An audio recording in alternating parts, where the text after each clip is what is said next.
joining us from in the world. We are so happy to have you here at USA Global TV and Radio. I'm Dr. Jacalyn Kerbeck. I'm the president, founder, and chief listening officer here at our network, where we currently have over 25 live broadcasts each and every week. Our show today is the Business Talk Show. And if you've been following at all, this is the show we started out with 2 years ago, before we were actually USA Global TV and Radio. And taking this journey with me is Mr. al.cini. He is my mentor, coach, and partner. He is not here today. He has a workshop he's running, so we say hello and thank him for being part of this journey. As you know, this show is all about celebrating entrepreneurs, celebrating business leaders, and we have a dynamic and incredible person joining us from New York in the United States. Her name is Jen Nash, and she is the connector in chief. She has accomplished so much, which we're going to get into today. So let's welcome her and find out what she's been up to. Welcome, Jen. Hi, Dr. Jacalyn. So nice to see you. Thank you for having me on the show. Thank you so much for being here. I want to get right into it. What is a connector in chief? What do you do? Oh, that's exciting. What a great question. Thank you for asking that. Well, what I like to do is really inspire people to lean into connection, whether it's at home or at work or just in their day-to-day lives, because I believe that taking tiny little moments out of your world to connect with the people around you is the singular most powerful thing you can do, not only for your health and well-being, but for your overall happiness. And of course, when we connect more at work, we often tend to get promoted, so you can even make more money. So it's really just like the best thing for us all around. Fantastic. Thank you for sharing that and explaining it to us. So, as we know, there's been a lot going on, especially in mainstream media and social media, about the workplace, about people's ideas since the pandemic. And people have either embraced it and said, yes, I love this new way of living, or they are not happy about it. And employers are asking people to come back in many cases. So, how is it, in your experience, helping people and companies find more meaning through connection, that this whole opportunity, I'm calling it, this pandemic, this reset, has impacted people's ability to connect? So if I'm hearing your question correctly, and I love the fact that your part of your title is chief listening officer, I believe is what you said. I love that. So if I'm hearing you correctly, you're asking, how has the opportunity of the pandemic given us a moment to connect more at work despite the hybrid workplace? Is that right? Exactly. Well, I think it's very, very interesting because I think we took it for granted that when we walked down the hall, we could say hi to, like, Suvi or Jeff or whoever was walking around. And now we really have to be more conscious. We have to really be intentional when we show up and reach out and we're talking to, whether it's a team as a group or whether it's one-on-one with someone we're managing, or whether it's managing up and you're really trying to, like, connect better with your boss or their superiors. And I think that's really hard because we don't have those skills. We've never really learned, how do I build up a little bit of connection every day when I don't see you in the elevator and I don't see you at lunch, or we don't connect at a conference? When all of that day to day is gone, what do we do? So for me, it's an opportunity to really come in and ask people how they like to be connected with, how they like to be, like, it's almost like love languages at work, right? Like, what is the way you want to be seen and supported and encouraged when you're not on site? Great answer. Thank you so much. And, Jen, before I left the corporate world in 2020, I sold employee recognition programs, Hmm. events, and also sales incentives. And it was a lot about the culture, creating a culture of recognition where people feel valued and supported. And as we look at how things have changed, I know here, even at our platform, we're a global platform and we have team members all over the world, different cultures. People react differently, they think differently. And I feel that education and a curiosity is really necessary to be able to support employees all across the world. What are your thoughts? Oh, I couldn't have said it better. And I think curiosity is at the heart of where I think we all need to be regularly right now, right? Because to your point, maybe there's some cultures where birthdays are more of a private matter, whereas in North America, taking the time to remember an employee's birthday, writing it down, knowing it's coming, possibly organizing, a little Zoom party or an in person party. These are the kinds of things that North Americans really appreciate, and it makes us feel seen and recognized, to your point. But that may not be the case all over the world. So I think it's a wonderful opportunity to really get curious. And also I think it's tailored. Everything needs to be tailored to your team, to your country, to your specific office location if you're a global community of service providers. Like you've really got to take a step back and look into that, right? Absolutely, I agree. And Jen, in the news recently, there has been a lot of discussion, especially on social media, about a certain social media platform where they just let everybody go. You are out. And then I also read that right before Thanksgiving, another company sent out an email telling people, hey, don't bother coming in. When we think about supporting employees, obviously, the organization itself has to be healthy. But I would also think it's got to be imperative that we realize that employees are our brand ambassadors. And if we just dismiss them, that's our whole reputation, isn't it? We're basically saying, hey, this is our company, and we just let everybody go. We don't care about them. And customers, we probably don't care about you either. Yeah. And it's funny because I actually just had drinks with someone that worked at the company where the CEO dismissed, what was it, 5,000 people over Zoom. We won't mention the name just because why bring up bad blood. But I think when companies start to treat people with that level of dismissal, in terms of like, you're so not important, we're just going to let you go, and they forget that those are humans and those people were your brand ambassadors, I think it becomes very negative. And as a result, for instance, that person lost their diversity and inclusion leader. They lost a lot of other people that they weren't intending on losing, right? So I think that there's always a negative ripple. And I think it's really, really interesting in terms of like really big, powerful companies, because they do have so much money behind them. And it'll be really interesting to see how this shifts the workforce. Because I think already we are seeing a shift with people saying, I'm not going back. Sorry. Like, I'm willing to maybe go back in 2 or 3 days a week, but that's it. And I think everyone's leaning into what's going to support me being my best self. And it's really interesting because I also do know, being a solopreneur who works primarily at home, except for when I'm doing events and I'm going into places, I think it's really hard to be in isolation all the time.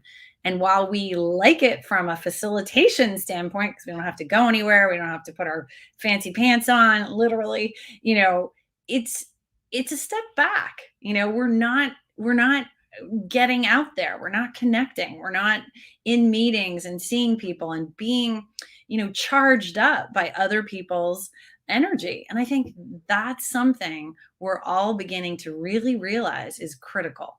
So I think we're taking back our power to some degree, the workforce that is, as these large companies are being, dismissive in their own way. But I think there's going to be some kind of settling of the dust. Do you have any predictions?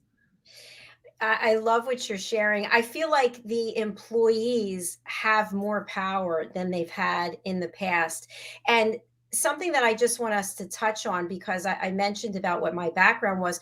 What do you think when we look at a holistic approach? Do you like the idea, or do you think that employee recognition programs do drive behavior change? So, in other words, you get points for doing certain things. You get a certain parking spot, or we're going to bring you up on the stage. Are these things still relevant, or do you think that with what's happened, people don't really care about that very much? I'm going to say in the United States, we can't say all across the world. Right. You know, it's really interesting. I had a conversation with a coachee recently who works at a company that really prides itself on doing all of the things you just mentioned. And actually, I hadn't even heard of some of the types of recognition that she was talking about. And and then a different client who actually works at Panasonic Aviation was talking about how within different verticals of the company, say for instance the engineering vertical, you know, they get badges that they can put on their LinkedIn, or other things that can be shared out across the network, so that people get that moment of, you know, I don't want to call it chest beating, but it's like awareness that they've leveled up in somewhere, or awareness that their team is saying attaboy. And I think an attaboy goes a long way. But I think at the end of the day, when I look at these types of companies, it's about the company. So if everyone in that company is excited about that recognition, I mean, it's like high school, right? We're all going to care. And I think, you know, you notice that somebody got a closer, cooler, better parking spot. Hey, how'd you swing that? Oh, you know, I exceeded my projections for Q4. Like, how great is that? So I think, to your point, yes, it still matters. People do care, but I think it's very dependent on what is the company that you're at, what is the culture of the company you're at, how much do they as a culture value recognition, and pat on the backs, because there's probably other companies where they hand you a trophy and nobody cares, right? So it's really going to be group dependent. Does that resonate? It does. So true. And for some people, it's about the paycheck. How much money am I going to get? And other people, it's the gold star. I've always been a gold star person, believe it or not. So, but when we look at holistically supporting employees, training is really important. And I think it goes back to what we were speaking about earlier, curiosity. And also, when we look at generations, I know where I was working for a lot of my career, we had probably four generations, and the older generation wasn't that into training. It's kind of like, well, hey, I've been here this long. I don't want to learn Salesforce, for example. But how can we support employees with training that's on point, on time, and makes a difference? I gotta tell you, I got some feedback from a training that I ran recently at Mediacom, and Mediacom is the fifth largest television provider in America. And I went in and I run a training for 25 people. That's the max. And I go in and I do, it's about a 4.5 hour training. And then what I do is I follow it up with two one-on-one 30-minute coaching sessions. What this does is it takes the training out of the like see and say with a little bit of workshopping, so that people statistically only retain 40 to 50% of what they see, say, and maybe do a little of. And it takes it out of that realm and into the 80 to 90% retention, because I'm asking them to digest everything they got in that 4.5 hour training in those next two 30-minute one-on-ones with me. And the coaching comes in and just transforms them. And why does this work? Well, it was really interesting. One of the media directors, you know, he's in his late 20s, early 30s, and he definitely had an attitude when he started, but at the end, he said his comment to me in the feedback form was, "Jen, you're dope." And that was so much better than I expected. And I think the problem is we're very busy. We have a lot of work. So we're thinking, God, really? You're going to make me do a training? I'm going to be late with all my deliverables. But what if slowing down can help all of us speed up? What if that training helps you deliver everything that you're working so hard on in a way that lands harder, that you get the sale faster. And in fact, you grow the sale. So when I teach like connect and win, which really is about leaning into storytelling and real connection, not only with yourself, but with your client, so that you step away from selling and you lean into solving for clients, it transforms the landscape. And at the end of the day, we all know that people like working with people that they like. People like working with people they connect well to. So these types of things are, to the point you were making earlier, going to get them better paychecks, better bonuses, and grow the bottom line for your company. So I think that training is tremendously important, but we do also need to be mindful. How can we make it training that's engaging, training that really inspires and uplifts? And I really, really try and do that, because at the end of the day, I would not want to be bored by someone standing up just being a talking head. Absolutely not. So I definitely don't do that. I love the passion that you have and the way your face lights up. You can tell that it really means something to you. So tell us a little bit about your backstory and how it is that you came to find your passion in this area. Interesting. So, my background as a kid, I moved over 10 times by the time I was 18. And whenever I tell people that, they automatically think, "Oh, you were a military brat." Actually, I wasn't. My dad was in marketing, and he ran marketing for a very big Canadian company called al.cini. It's basically like the Reynolds Wrap of the USA. And he dragged me around the world, all over Asia, Hong Kong, Tokyo, Malaysia, Sydney, Australia, around Canada. And so by the time I was 18, I really just grew up feeling very displaced. And I had this passion about connecting in with people quickly, probably because every time, I got connected and I had a friend, we were whisked out of that country. So, genetically, I think I was getting prone to think, well, if I don't act fast and connect right now, I'm not going to have any friends, which, as a teenager, always sucks, right? So over time, I leaned in hard to marketing. I have a creative background. I went to art school, and I love images and words and connecting with that aspect of the brain. But in the last 5 years, I realized that my real passion was growing the connection. So I took the 25 years of working for Fortune 50 and Fortune 100 companies, and I really distilled that into, what am I really trying to connect with? And at the end of the day, I realized I'm really trying to connect with both myself and other people, so that we can step into the biggest expression of whatever it is we want to be doing, right? So if that's, growing your sales team, let's do that together in a really aligned and passionate way. But if it's working one-on-one, with some of my female executive clients, where are they going? Because at the end of the day, you're going to get there with a lot more clarity and a lot more support and a lot more self-confidence when you do that with a coach. And I think hiring a coach changed my life. It changed my outlook. And so that totally shifted how I wanted to show up in the world and how I wanted to support companies and people alike. Do you think that answers the question? I definitely do. Yes, thank you. And, on this platform, what we like to do is to provide hope and inspiration in addition to education. And I'm sure there are people out there watching thinking, wow, she's so successful. She's working with all these major accounts. That doesn't happen overnight, does it? Absolutely not. And to be honest, yeah, do you have a format with which you like to provide support and uplift? Because I love that you do that. Is there a way that you find your listeners respond the best? Yeah, because there's somebody out there right now who's sitting in a dead end job thinking, you know what? I'd like to go out on my own. I'd like to be a coach. I'd like to be a mentor, but I don't know exactly what to do. And so you are here today working with people. You're a testimony to the fact that you can be successful being a solopreneur and doing your own thing. What can you share with people based on your experience that they could start doing right now? That's a great question.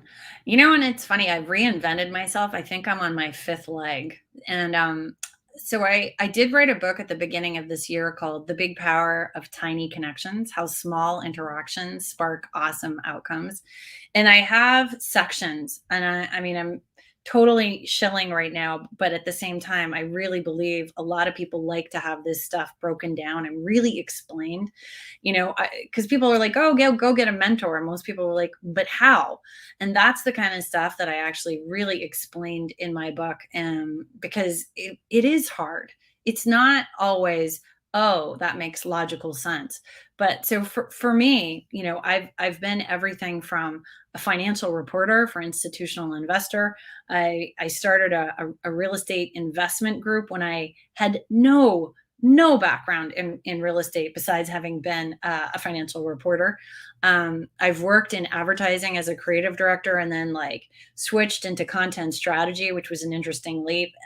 At the end of the day, it comes down to, can you get people to support your vision, help you get clarity around your vision, help you figure out what are the steps you need to take to start that new company, take a new different direction with your job.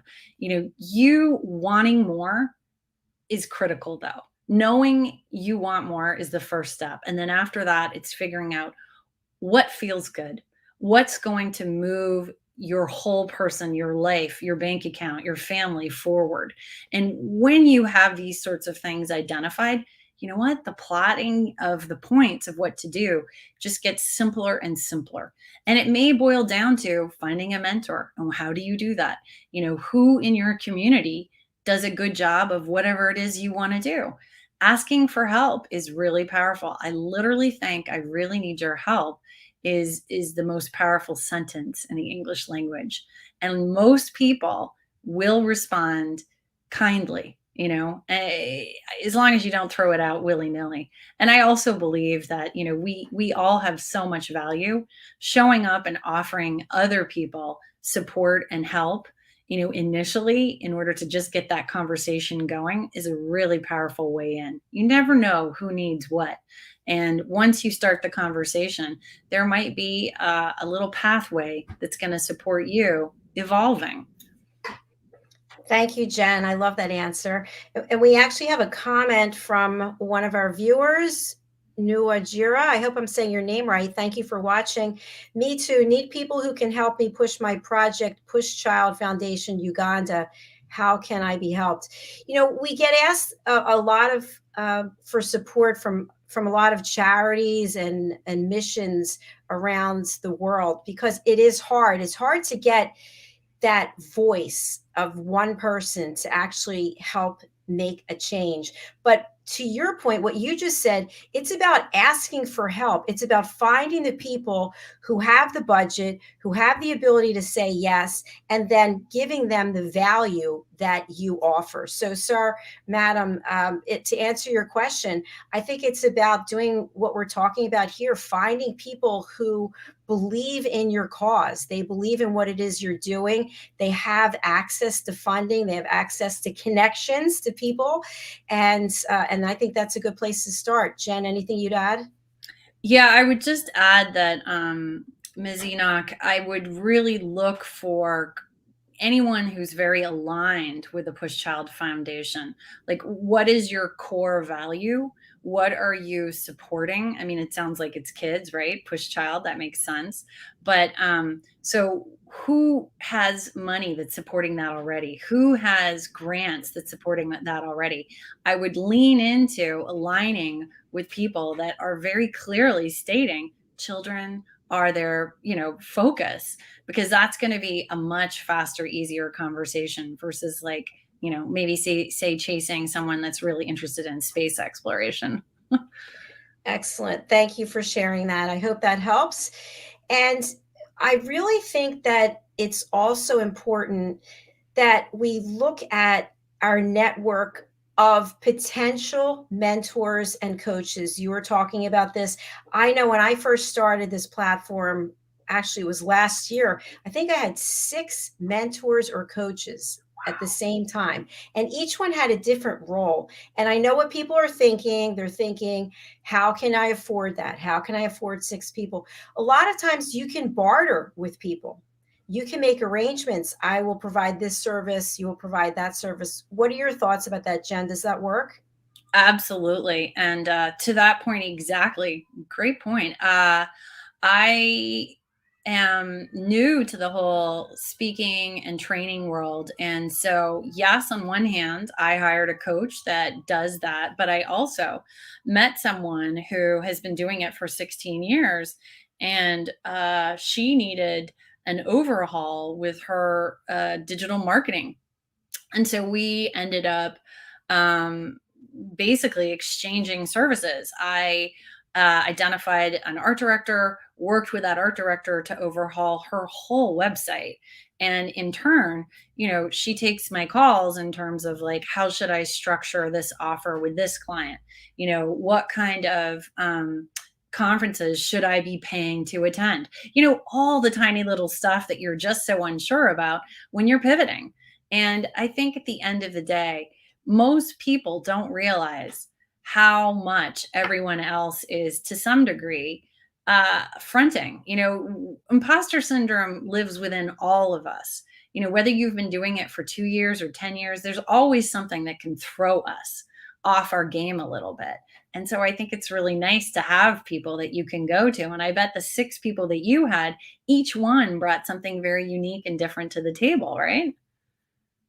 Yes, they definitely did, and I'm someone who's very curious, so I like to connect with people, and we've had somebody on here, actually, she's a big part of how I started this. Her name is Ashley Owens, and she's like the queen of networking, and what I learned was, it's not about what you can do for me, it's what I can do for you, and so when you go to somebody again and again saying, "How can I help you? How can I help you?" Eventually someone will come and help you, but that's not the point. The intention is to always be helping other people, and that's something that you're doing. And I'd love to understand, have our audience understand, how do you work with people? What does the process look like?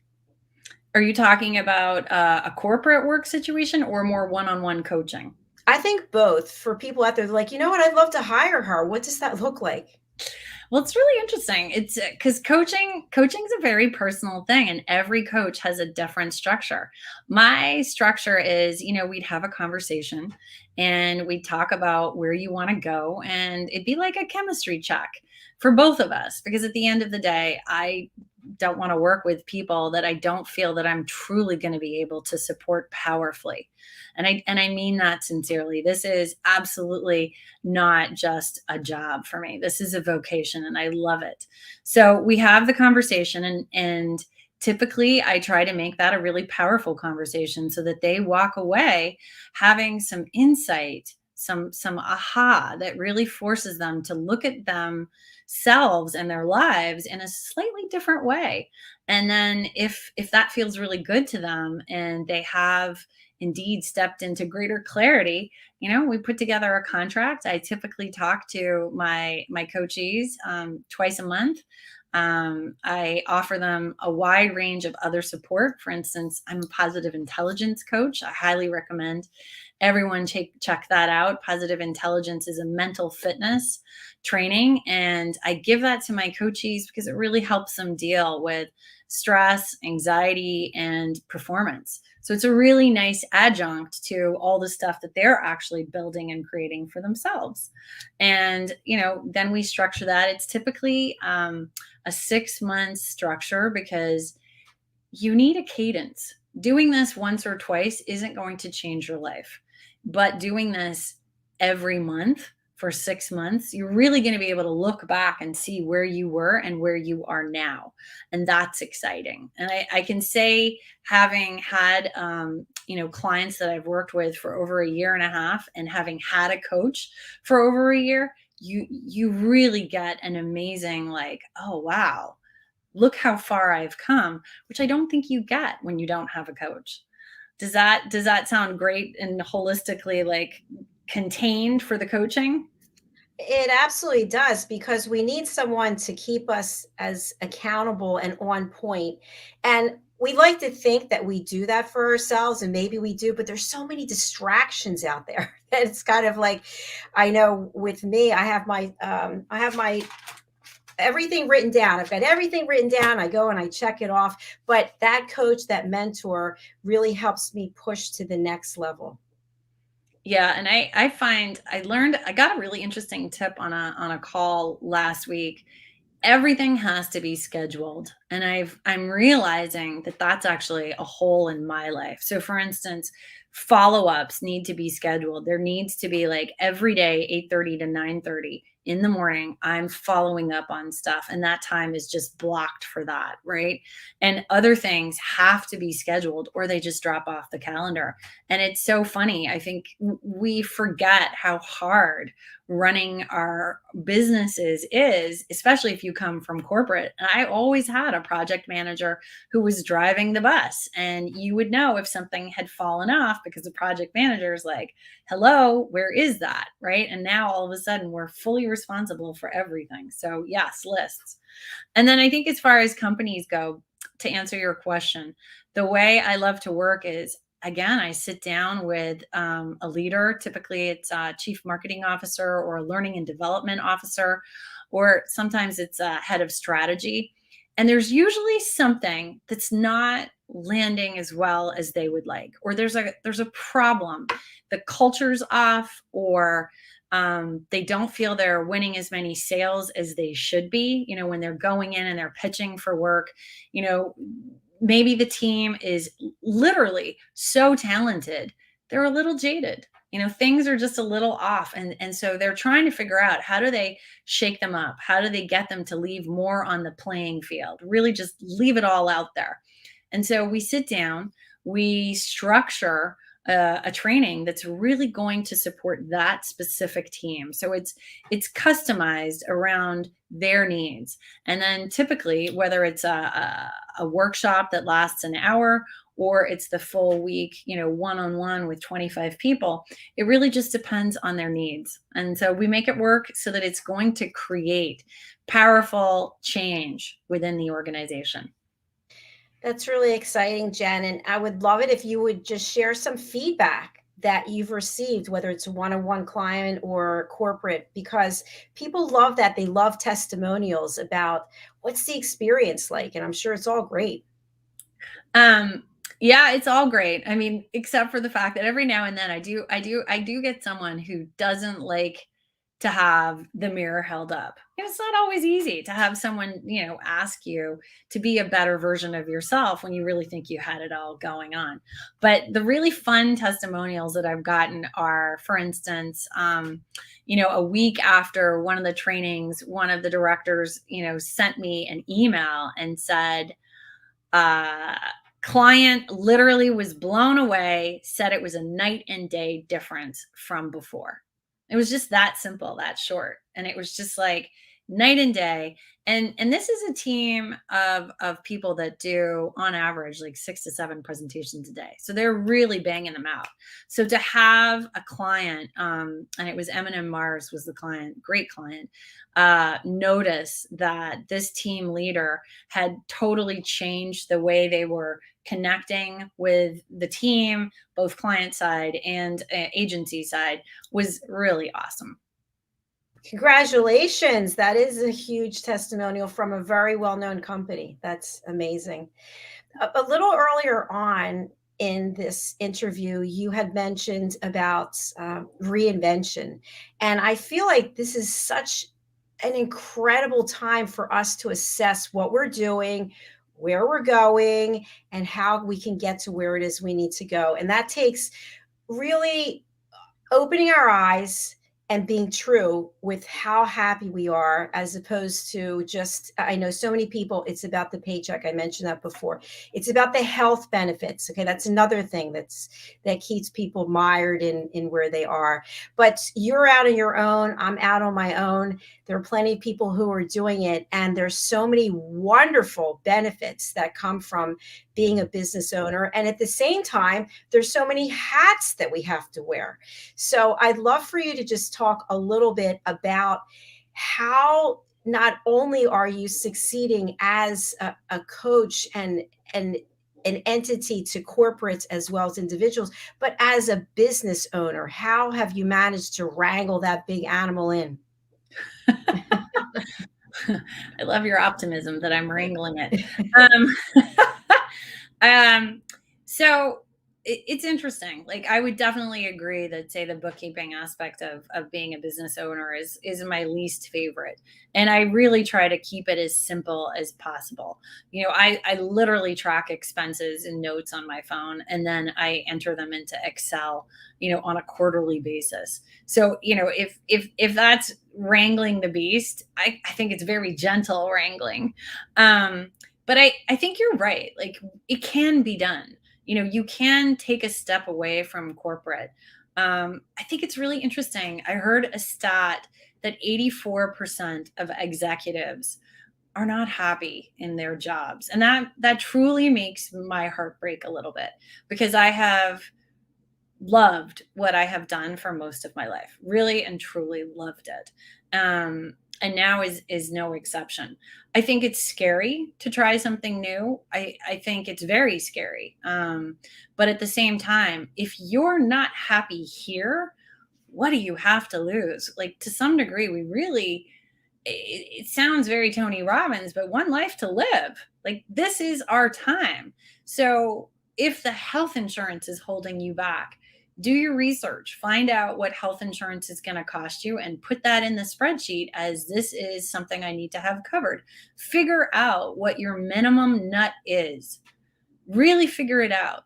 Because once you have a goal, and let's just, play with a nice flat number, say, all in to cover your mortgage or your rent, your electric, your utilities, your health insurance, your dental insurance. Say if all in you're at, $5,000. Now you have to bring in $60,000 plus whatever you're going to be paying in taxes. So that's going to be closer to 90. So figure out what $90,000 is on a weekly basis, and then figure out how that works for you. Like, how do you need to structure your time so that you're going to be successful? And one step after another, when you break it down, and I'm terrible at math, so I'm not going to figure that out on here and now. But like, when you break it down and suddenly you realize, okay, I need $1,200 a week or whatever it is. I guess it's probably closer to, say, $2,000 a week, right? How much is that a day? And then all of a sudden, stuff starts to feel just a little bit more approachable. And then you just keep backing into what you really want to do, and bring your heart into it.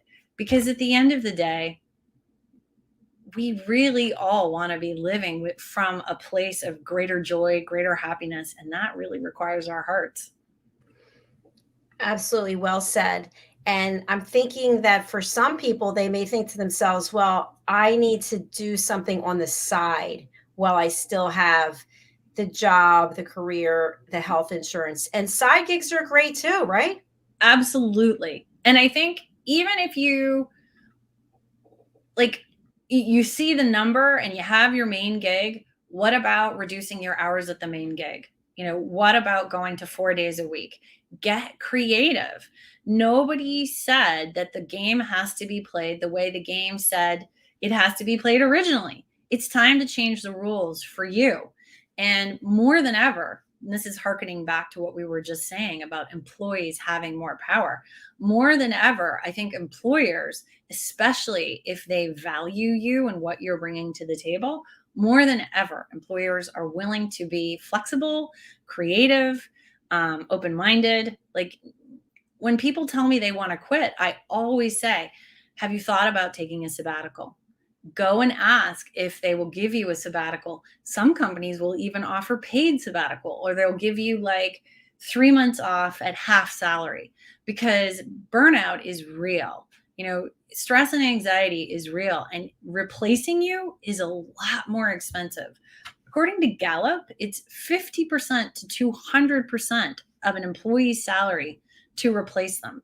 So think about it. Like, I'm going to pay you $25,000 to take 3 months off is a lot cheaper than trying to replace you if your salary is $100,000 for the tune of either 50,000 or 200,000.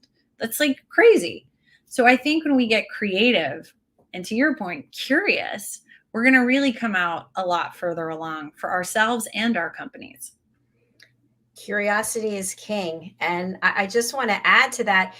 When I've worked in corporate, I think I had 4 or 5 careers.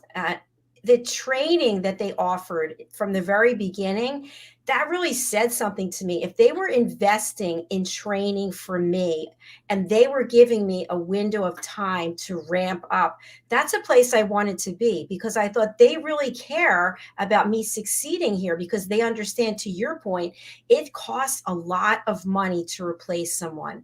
So I want people to think about that. If you're looking at and embarking on something new, what is the training that they're offering? Are they giving you the tools that you need to succeed? And if they have made that investment for you, as Jen just said, go and speak with them and let them know, hey, I like working here, but this is what's going on with me. Can you work with me? Can we figure something out? And I think you'll be surprised that people will appreciate your candor. Yeah, I couldn't have said it better. And I think what you're saying really leans into the notion of human connection, corporate connection, right? We're asking to have our needs met, which is brave, but we're also, when we are happy, we do a better job. Happiness is a massive, massive indicator of productivity. Because when you are happy and joyful, you are much more likely to lean into doing a great job. So your company does want you happy. And at the end of the day, like, all the people around you want you happy, because you're going to be a better spouse, a better parent, a better, partner slash team player, right? Yes, and you're bringing value. So hopefully it's like a good marriage where the company's giving you value and you're giving them value, and then you can figure something out. And working with a coach, working with a mentor like Jen is something that makes a lot of sense and can help you take a lot of that anxiety and that uncertainty away, because you're going to be speaking with an expert who can help guide you. Yeah. And while coaching classically doesn't, it's very different than mentoring. And I think a lot of people think a coach is going to tell you what to do. Great coaches ask you great questions, because when the answers come from within, they're much more appropriate and fitting and powerful for the individual from whence they're coming, right? It's there's no one size fits all when it comes to creating lives that we're going to love living, right? Your life wouldn't work for me and my life probably wouldn't work for you. So it's really wonderful in the coaching world to get to hold space for people, because it really is a curious listening environment, where my job is to literally inspire the person to see things in a different way and have those wild ahas, like, oh my gosh, if I just, everything would shift, so fun. It is such a great experience when somebody has that epiphany moment or that aha moment. Jen, you are also an author, and we'd love to have you on our show, The Corner Bookstore. Your book is The Big Power of Tiny Connections. Tell us a little bit about this before we sign off for today. So The Big Power of Tiny Connections was a book that I wrote to really inspire people to see all the little moments in their lives. So beyond the office and beyond your friend group, how do you connect with the world? How do you expand your world? And I really just tried to break it down to, what do people want out of life? Typically we want to make more money.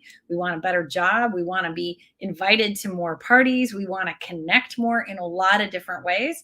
And so I wrote a really fun story-based book that tells crazy fun stories about how all these amazing little connections happened just from a random conversation at a bar, or while dancing on a bus, or, in a dentist's office. And then at the end of the book, I break it down, really practical advice on how do you stay connected with someone that you just met on a plane? How do you grow that and turn that into something of value? How do you get out of awkward conversations? That's not something I was ever really good at. So, like, I break down all these different social moments and really try and support people in a fun and engaging way. So while I think the book is really, really helpful and will expand people's lives and change how they look at the world, I think it's also a very snappy read, because I wrote it with short attention spans in mind, and you can read any chapter as a standalone and get a lot of like insight from it. I love that word snappy. That is great. So you provide education and entertainment. Absolutely. My goal is to have you chuckling. And if you read the reviews on Amazon, I succeed, which makes me very, very happy, because it was written in my tone. I mean, I wrote it. So I wanted to sound like me, but really sound like me, because, I wanted people who don't know me to read it and be like, "Oh, she's entertaining, but also she's changing how I'm looking at things." And I get that comment the most from people who find me on LinkedIn, or they reach out on my website, or they email me. They often say, "I can hear your voice in my head. It sounds like I can get a sense of who you are. And you've really shifted how I see the little moments. Like now when I stand in TSA, I do this, or when I'm getting my coffee, I do that. And at a conference, I feel so much more confident talking to strangers and just owning my vulnerability, and being, an awkward human suddenly feels normal." So that really inspires me when people reach out and share. Well, we have people who'd love to connect with you, and we have your information. But if people want to email you, what's the best way? Your website, for people who can't read the banner, what's the best way for people to get in touch with you? So the best way to get in touch with me is to go to Jen Nash. That's JENNASH.com. And there's a contact form on there. Reach out, just click contact me, and link in. And you can find me on LinkedIn under Jen Nash. Although there are a lot of Jen Nashes. So probably easier to just go to JenNash.com. All right, there we have it. Jen, it's been an absolute pleasure having you here with us today. Please do come back on the Corner Bookstore. We love to have you read from your book, and join us on any of our other shows that you feel will resonate with your mission. I can't thank you enough. You have been absolutely wonderful as a host. Oh, thank you very much. You've been a great guest. And thank you to everyone who's watching and listening, whether it's on the live or the replay. We really do appreciate you. Hopefully, we'll see you again soon, Jen. Yes, likewise. Have a great, great rest of your day. Thanks, you too. Bye for now. And thanks to each and every one of you. Please do reach out to Jen. People come here to share their information, to give education, hope, and inspiration. And if you don't walk through the door and contact them, that's an opportunity that you missed. So again, all of her information is here in the comments. Please do reach out. I have a couple of quick announcements before we close out for our next show. I just want to congratulate and welcome our new team member. Maria Eduardo has joined our team as a certified elevated listener. Everyone out there watching, listening, you can join our team at USA Global TV and Radio as an elevated listener by taking a course that is called The Power of Listening. It's a 2-hour online course. You get certified in learning how to listen without judging, without interrupting, without providing a solution, and without stealing the stage. Just go over to drjacalyn.thinkific.com/collections. All right, we also have a new show coming called Food and Our Emotions. This is a 6-part series with experts from around the world, helping us understand why we have all these emotions tied up with food. So join us for that. Also, we have another new show coming. It's the Spelling Bee, where we'll have Janetta Barry from Africa competing against Caroline Heward from the United Kingdom for the title of Queen Bee Speller. And finally, I have a new book coming out that I've co-written with Mariska Duprier. The book is called The Amazing Adventures of Lady Ella, the Listening Mentor, and it's dedicated to my great niece, Ella. In this book, the animal characters, who are represented by the people here who are elevated listeners, the animals teach elevated listening skills to children and their families. The book is available on Amazon on the 14th of December. Thank you so much. They're all the announcements we have for now. Thank you, Jen. Thank you to each and every one of you. Our next show coming up is the men's show, Wild at Heart, Bonfire Talks, real, authentic, uncut, hosted and moderated by Roland Friedel, who is in his motorhome driving through Europe, and he is hosting 6 men from around the world, and they're going to be talking about self-care and taking time for themselves. Thanks again. Bye, everyone.